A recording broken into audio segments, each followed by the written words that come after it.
성경 말씀 마태복음 19장 16절에서 26절까지의 말씀입니다.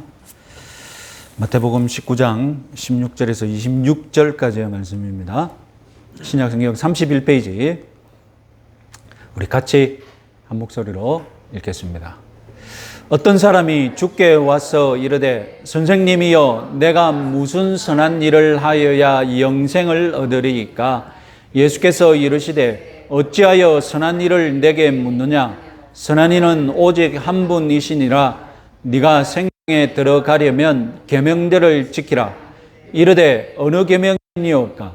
예수께서 이르시되 살인하지 말라, 간음하지 말라, 도둑질하지 말라, 거짓 증언하지 말라, 내 부모를 공경하라, 내 이웃을 내 자신과 같이 사랑하라 하신 것이니라. 그 청년이 이르되 이 모든 것을 내가 지켰었는데 아직도 무엇이 부족하니까? 예수께서 이르시되 네가 온전하고자 할진대 가서 네 소유를 팔아 가난한 자들에게 주라. 그리하면 하늘에서 보화가 내게 있으리라. 그리고 와서 나를 따르라 하시니 그 청년이 재물이 많고 이 말씀을 듣고 근심하며 가니라. 예수께서 제자들에게 이르시되 내가 진실로 너희에게 이르노니 부자는 천국에 들어가기가 어려우니라. 다시 너희에게 말하노니 낙타가 바늘기로 들어가는 것이 부자가 하나님 나라에 들어가는 것보다 쉬우니라 하시니 제자들이 듣고 몹시 놀라 이르되 그렇다면 누가 구원을 얻을 수 있으리까? 예수께서 그들을 보시며 이르시되 사람으로는 할 수 없느니라 하나님으로서는 다 할 수 있느니라. 아멘. 지난 시간에는 이 어린이가 예수님을 찾아온 일화, 연이어서 기록된 부자 청년 관리가 예수님을 찾아온 일화, 이 두 가지 일화를 비교해 보는 설교를 했었습니다. 이 두 가지 일화가 연속적으로 기록된 것, 이건 분명히 의도적이다는 것이었죠. 너무나 뚜렷한 차이가 있었기 때문입니다. 고대 세계에서 아무런 권리도 대접도 못 받는 어린이, 이에 반해 유대 세계에서 성인 남자, 부자, 거기다가 관리, 아무런 업적도 없는 어린이인데 반해 물질적으로, 경력면으로, 심지어는 종교적으로도 업적을 쌓은 부자 관리 청년. 그런데 어린이는 예수님께 와서 안수받고 축복받고 돌아갔지만 부자 관리 청년은 예수님께 와서 오히려 근심만 안고 돌아갔지 않습니까? 오늘은 이 부자 관리 청년 이야기에 대해 좀 더 말씀드리려고 합니다. 자, 이 부자 관리 청년이 예수님께 원하는 것이 무엇이었을까요? 16절의 질문, 선생님이요 내가 무슨 선한 일을 하여야 영생을 얻으리까? 이 질문을 바로 이해해야 됩니다. 오늘날 우리들의 관점으로 이 질문은 오해하기가 쉽습니다. 이 청년이 지금 죄악된 삶을 회개하고 영생을 얻는 그런 구원을 받고 싶어 예수님께 찾아왔느냐? 아닙니다. 오늘날 우리 기독교인의 시각으로 잘못 해석하면 이 청년은 지금 예수 믿고 구원받아야 되는데 무슨 선한 일을 해서 구원받기를 소망한다, 이렇게 착각할 수 있습니다. 그러면 더 큰 착각, 더 큰 오해가 다음 문장에서 나옵니다. 그럼 네가 구원받으려면 십계명 지키면 된다. 이상하잖아요. 예수님 믿고 구원받아야 되는데 십계명 믿고 구원받으라고 예수님이 지금 가르치는 것 아닙니까? 그렇게 해석해서는 안 됩니다. 자, 명심할 사실, 첫 번째 사실은 무엇이냐면 이 청년은 유대 사회에서 하나님을 믿는다고, 하나님을 믿고 있는 유대 사회에서 존경받는 관리며 부자이며 심지어 율법도 잘 지키고 있는 모범적인 유대인, 훌륭한 유대인이라는 것입니다. 이미 하나님을 믿고 율법을 잘 지키고 있는 유대인, 이 유대인이 얻고 싶어하는 영생은 무엇일까요? 그러면 그건 다름 아니라 유대인들이 바라던 영생, 오늘날 우리와는 다른 2000년 전 유대인들이 믿고 있었던 영생을 지금 예수님께 기대하고 있는 겁니다. 유대인들의 영생, 2000년 전 유대인들이 바랐던 영생은 어떤 영생일까요? 다름 아니라 메시아가 유대 민족을 회복시키면 그 유대인들이 천하만국을 지배할 것입니다. 메시아 왕국은 다름 아니라 유대인이 이방 민족을 다 지배하는 왕국입니다. 메시아 왕국이 그런 세계 질서를 다시 세울 것입니다. 유대인들이 믿기로. 그렇게 유대인들이 영원토록 권세를 누리는 것, 그것이 바로 유대인들이 기대하는 영생입니다. 지금 하나님을 믿고 있는 유대인들에게 영생은 다름 아니라 메시아 왕국에서 유대인들이 정치적으로, 경제적으로 받을 상급을 가리켜서 영생이라고 표현했던 겁니다. 유대인들에게 영생은 그런 영생입니다. 지금 부자 관리 청년, 이 청년이 예수님께 질문한 것은 기독교적인 구원을 얻을 방법을 질문한 것이 아닙니다.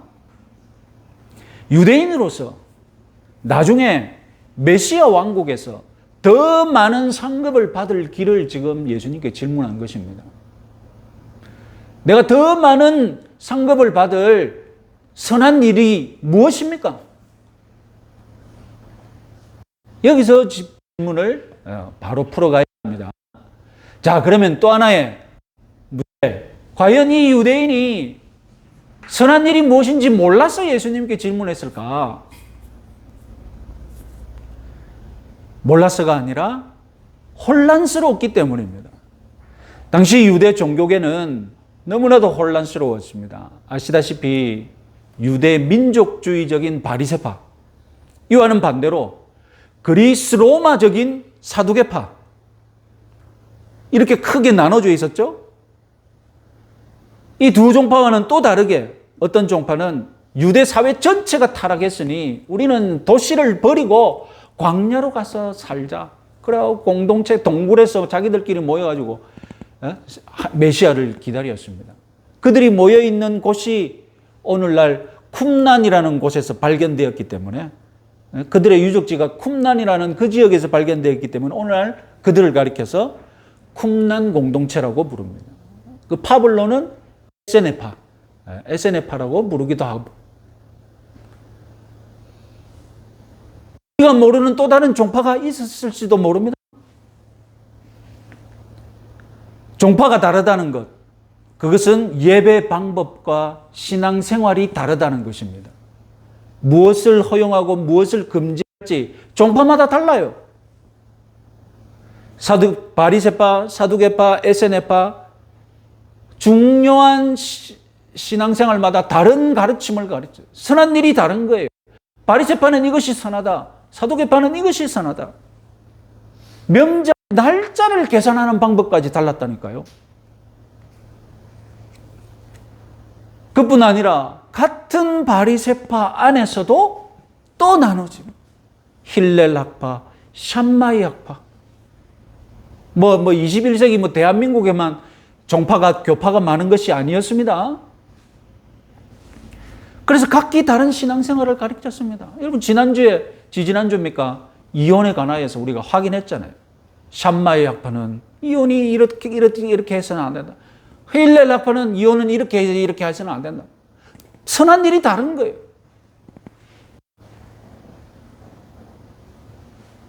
아마도 이 부자 관리 청년은 이런 혼란한 유대 종교 분위기 속에서 선한 일을 하고자 하는데, 그런데 확신이 없었던 거예요.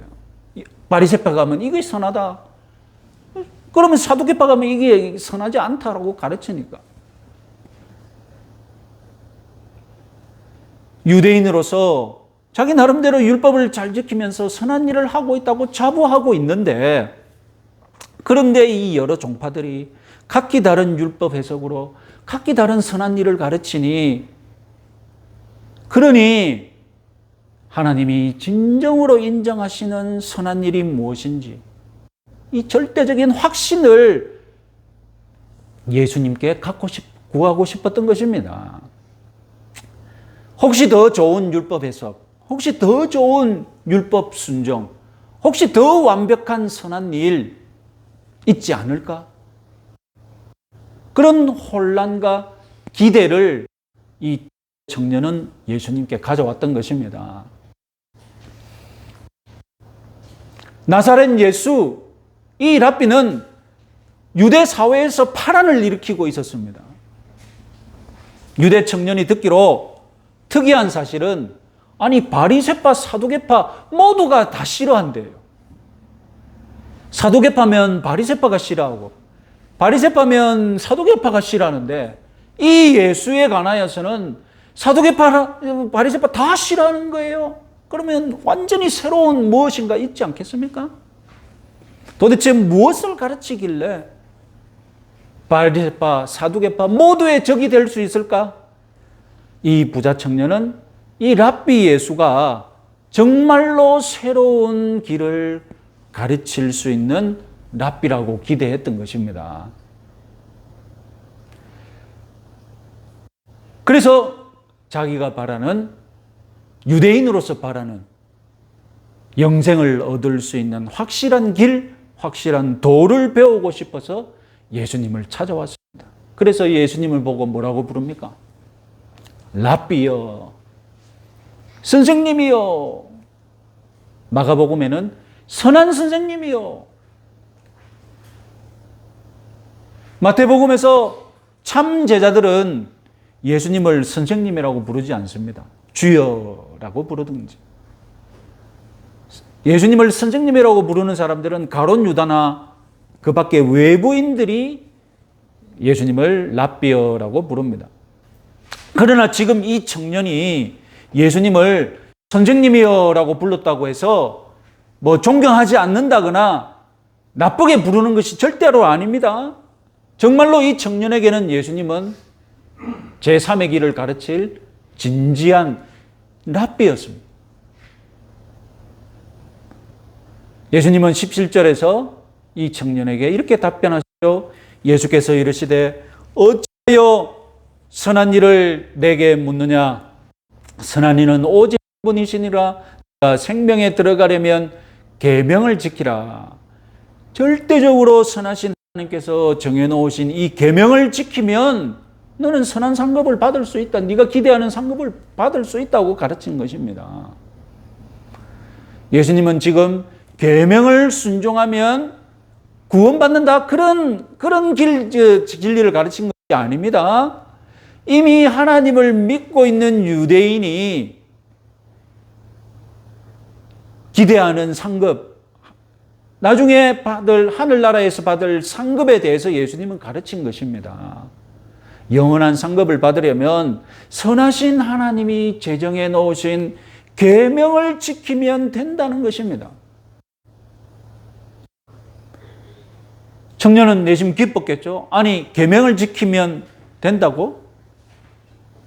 그러면 나는 지금 계명 다 지키고 있는데 내가 아직 못 지킨 계명이 있는가? 내가 이 선생님이 가르쳐 주시는 특별한 그 계명만 지키면 이제 상급을 받을 수 있다는 말인가? 두근거리는 마음으로 어느 계명입니까? 라고 질문했습니다.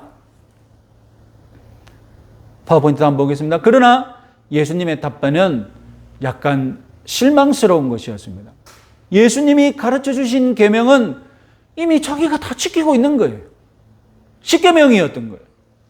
그래서 20절 그 청년이 이르되 이 모든 것을 내가 지켰사온데 아직도 무엇이 부족하니까. 놀랍게도 청년은 망설임 없이 이 모든 것을 내가 다 지켰다고 자랑합니다. 모든 율법을 다 지켰다는 것은 지금 예수님이 말씀하지 않는 계명까지 다 지켰다. 그런 뜻이지 아니겠습니까? 그리고는 무엇이 부족한지 가르쳐 달라고 합니다. 여러분, 이 태도는 지금 예수님을 시험하거나 도전하는 태도가 아닙니다. 지금 청년은 정말로 하늘나라에 대한 진지한 태도를 가지고 있습니다. 자기가 알고 있는 한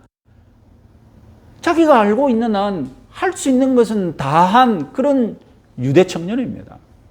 그리고 실제로 자기가 무엇이 부족한지 진짜로 궁금했다니까요.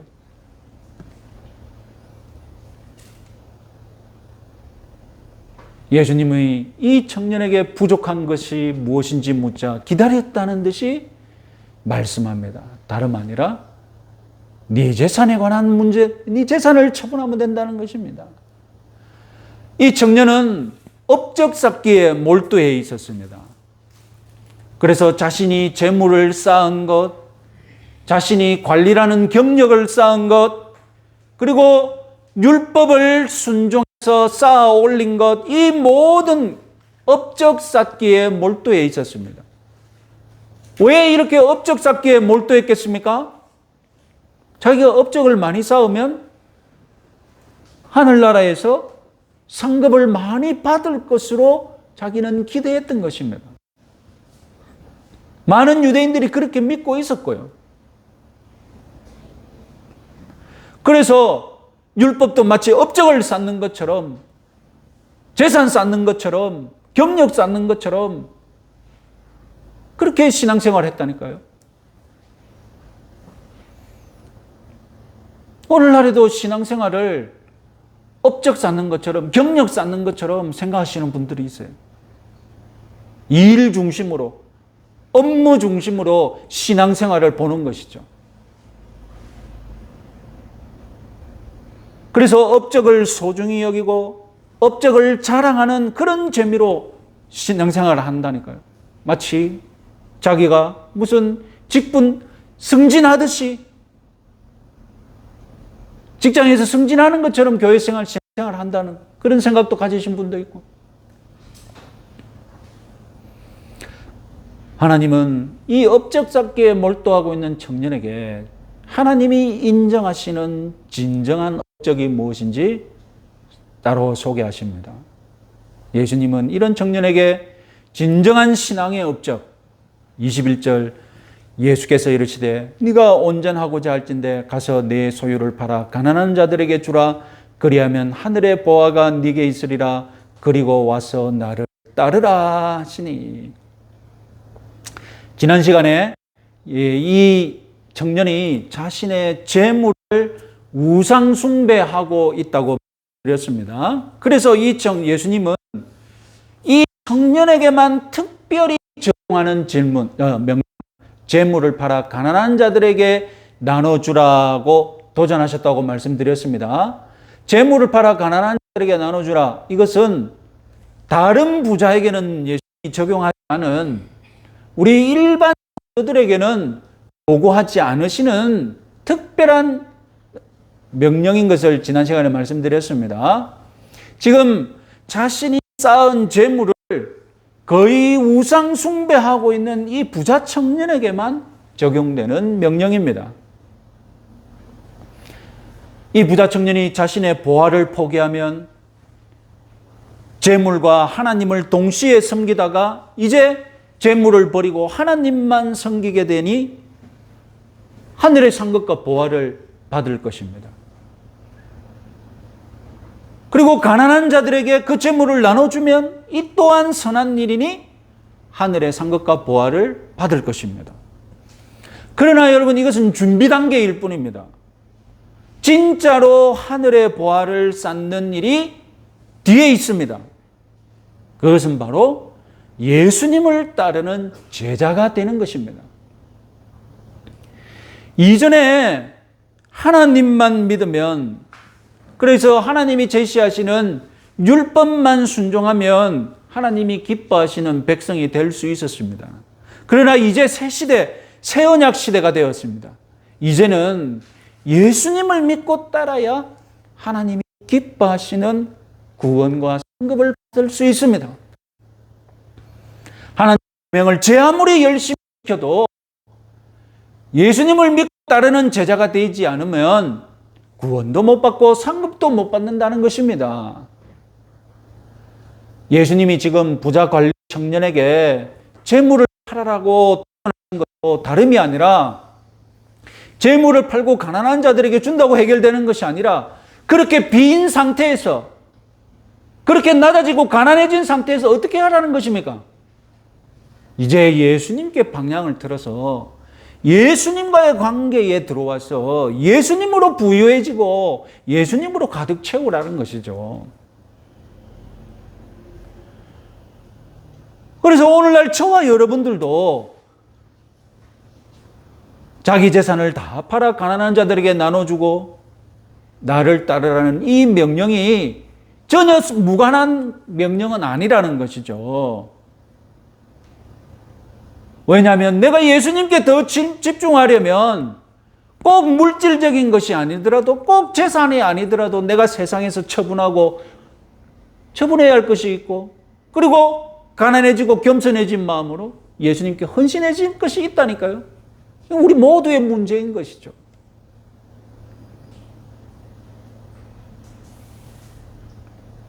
내가 예수님께 더 집중하고 내가 예수님으로 채워지기 위해 내가 세상을 향해서 비워둘 곳은 없는가? 꼭 물질적이고 그런 것이 아니더라도 내가 돈과 시간을 들여 몰두하고 있는 것, 그것 때문에 예수님을 채울 시간, 내가 예수님으로 채울 여유가 없다면 비워내야죠.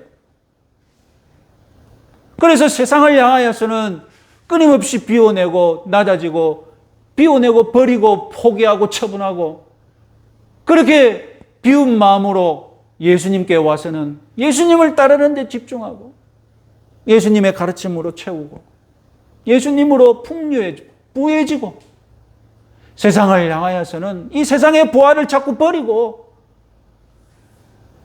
예수님께 와서는 하늘의 보화로 계속 채우고 예수님이라는 보화로 계속 채우고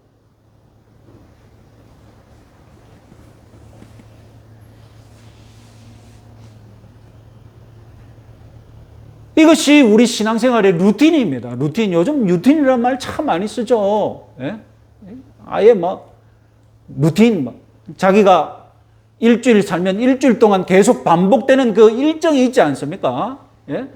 이게 내 루틴입니다. 우리 신앙생활의 루틴은 뭡니까? 여러분들이 이것이 신앙생활의 루틴이라고 생각하는 게 뭡니까? 다름 아니라 세상을 향하여서는 비우고 처분하고 주님께로 와서는 따르고 채우고. 제자 훈련 별거 아니라니까요. 그 뭔가 다 종합해보면 한 가지 루틴밖에 없습니다. 한 가지 루틴이 무엇입니까? 세상을 향하여서는 비우고 버리고 처분하고 예수님께로 와서는 따르고 채우고. 자, 주님께 이런 명령을 받은 부자 청년은 어떻게 반응했습니까? 22절이죠. 청년이 재물이 많음으로 이 말씀을 듣고 근심하며 가니라. 재물을 많이 가졌다. 이 헬라어는 문법적으로 능동현재입니다. 능동현재로 가졌다는 겁니다. 그러니까 이 청년이 지금 적극적으로 재물을 가지고 있고 쌓아두고 있고 지금도 꽉 잡고 있다는 거예요. 그런데 근심하였다. 근심하였다의 헬라어는 문법적으로 수동현재입니다. 수동현재. 재물을 가졌다는 것은 능동현재인데 근심하였다는 말은 수동현재예요. 자기가 근심하고 싶은 이런 건 안 하고 있는데 근심은 어떻게 행해버린 겁니까? 근심은 자기 마음에 와가지고 그냥 자기 마음을 꽉 지금 빼앗아 버린 거예요. 그리고 현재는 무엇입니까? 현재는 이 근심이 떠나지 않는 거예요. 재물을 잡고 있는 한 동시에 근심도 같이 있는 거예요.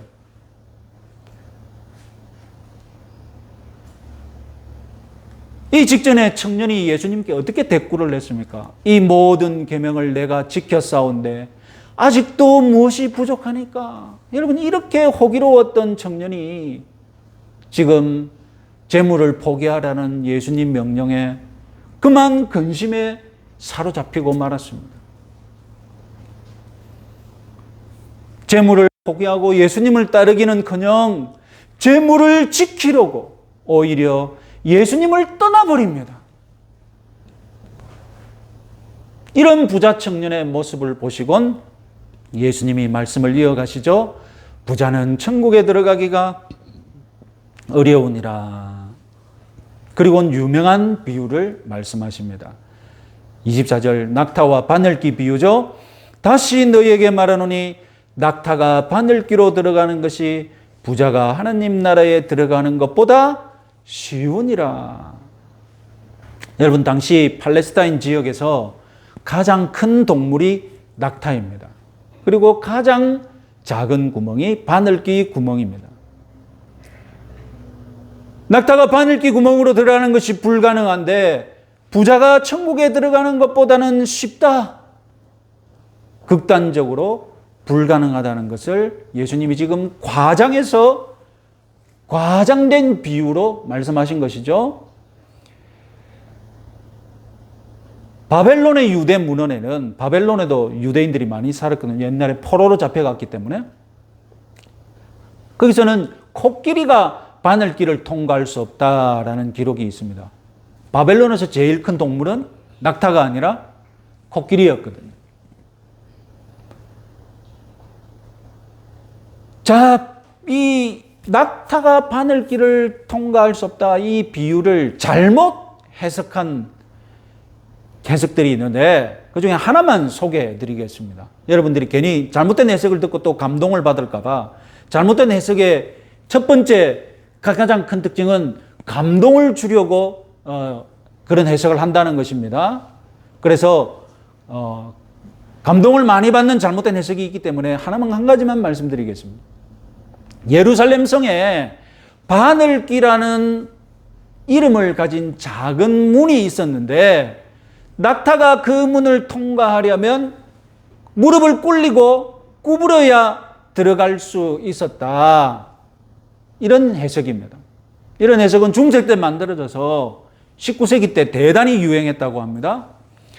그런데 지금도 이런 해석을 싣고 인쇄하는 저질의 주석들이 가끔 있는데, 그래서 귀가 얇은 목사님들이 이런 책을 이런 주석이, 이런 해석이 있어서 하고 막 흥분해가지고 새로운 해석을 찾았느냐 막 이제 감동을 받으라고 설교를 하시죠. 왜 이런 주석을 만들었을까요? 왜 이런 해석을 만들었을까요? 아니, 예수님이 부자들에게 너무 박한 말씀을 하셨다. 이 말씀은 오해를 사기 쉽다. 그런 걱정이 드는 거예요. 이 부자가 천국에 들어가는 것이 사실상 불가능하다고 말씀하신 것이 아니냐. 걱정을 내주는 거예요, 부자를. 그래서 겸손한 부자들은 천국에 갈 수 있다는 말씀으로 바꾸어서 해석을 해버린 거예요. 낙타가 그 작은 문이라는 문을 낮은 자세로 들어가면 통과할 수 있듯이 조금 겸손한 자세로 그 문을 통과할 수 있다, 이렇게 바꾸어서 주석을 내버린 것입니다. 그러나 여러분, 우리는 있는 그대로 문자적으로 그리고 문학적으로 예수님이 지금 과장된 비유를 하셨다. 과장된 비유는 예수님의 예수님의 설교의 특징이지 않습니까? 왜 예수님은 이렇게 과장된 비유를 자주 사용하셨습니까? 예수님 뻥쟁이이기 때문에 그렇습니까? 예? 과장된 비유를 사용하시는 목적이 무엇입니까? 2000년 전에 녹음기가 있었습니까? 필기구가 있었습니까? 오로지 설교를 하려면 어떻게 해야 됩니까? 듣고 기억에 오래오래 남아야 되잖아요. 듣고 기억에 오래오래 남아야 되거든요. 한번 들으면 잘 잊어버리지 않는 그런 충격적인 연설을 하셔야 되거든요. 그러니까 예수님이 즐겨 사용하신 것이 무엇입니까? 극도로 몰고 가는, 이 벼랑 끝으로 몰고 가는 극도의 비유를 예수님이 즐겨 사용하셔서 기억에 오래 남고 그렇게 그런 설교를 하신 것이죠. 지금 예수님은 부자는 천국에 입국할 수 없다, 부자 금지, 이것을 교리적으로 딱 선포하는 것이 아닙니다. 여러분, 아리마대의 부자 요셉 덕분에 예수님은 좋은 무덤에 매장되셨잖아요. 낙타와 바늘기 비유는 예수님이 지금 과장된 비유로 극으로 몰고 가서 부자가 겪는 문제, 부자가 신앙생활을 할 때 겪는 그 문제를 지금 표현하신 것입니다. 하나님보다는 재물을 더 선택하기 쉽기 때문에, 하나님보다는 재물의 유혹을 더 많이 받기 때문에, 하나님보다는 재물을 더 의지하기 쉽기 때문에 자기 자신을 의지하고 재물을 의지하는 그런 부자는 구원받기 어렵다는 것을 분명하게 예수님은 말씀하고 싶었던 것입니다. 예수님은 이미 천국 비유에서 이런 경우를 말씀하셨죠. 마태복음 13장 22절 같이 한번 읽어보겠습니다. 가시떨기에 뿌려졌다는 것은 말씀을 들으나 세상의 염려와 재물의 유혹에 말씀이 막혀 결실하지 못하는 자요. 재물의 유혹을 많이 받으니 천국에 들어가기 어렵다는 것을 극적으로 말씀하시기 위해 낙타와 바늘기 비유를 드셨다는 것으로 믿으시기 바랍니다. 자, 여러분, 이렇게 예수님이 과장된 비유를 하시자, 그런데 제자들은 이 과장된 비유를 진지하게 받아들였습니다. 마치 진짜로 천국에는 못 들어오는 것으로, 예수님이 선언하신 것으로 그렇게 받아들였어요. 그래서 제자들의 답변이 무엇입니까? 그렇다면 누가 구원을 얻을 수 있으리까? 당연히 제자들은 예수님 말씀에 놀랐죠. 유대인들에게 재물이 많은 것은 하나님이 축복하신 것입니다. 하나님 잘 믿고 있다는 증거입니다. 그래서 여러분 구약 성경을 보면 아브라함, 이삭, 야곱 다 큰 부자였습니다. 더군다나 이 청년은 재물만 있는 것이 아니라 관리라는 어떤 직함도 있고, 거기다가 자기 나름대로 율법을 잘 지켰지 않습니까? 이런 부자, 관리, 유대 청년에게, 아니 천국 문이 바늘기라면 다른 사람에게는 바늘기조차도 아예 막혔다는 그런 뜻이 아닙니까? 제자들은 그렇게 직설적으로 받아들인 것을 비유적으로 생각하지 않고, 그러자 예수님은 26절에서 직설적으로 받아들인 이 제자들에게 직설적인 표현을 하십니다. 사람으로는 할 수 없으나 하나님으로서는 다 할 수 있느니라.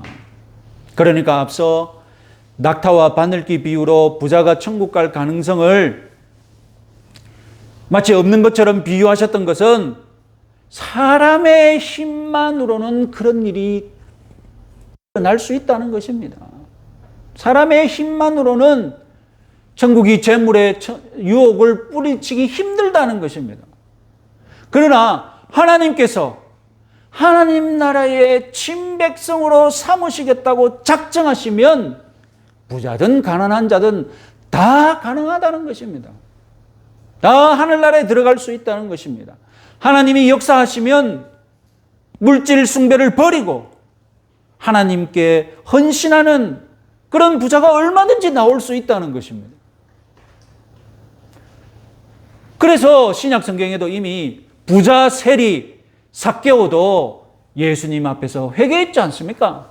자기 재산 절반을 스스로 바쳤지 않습니까?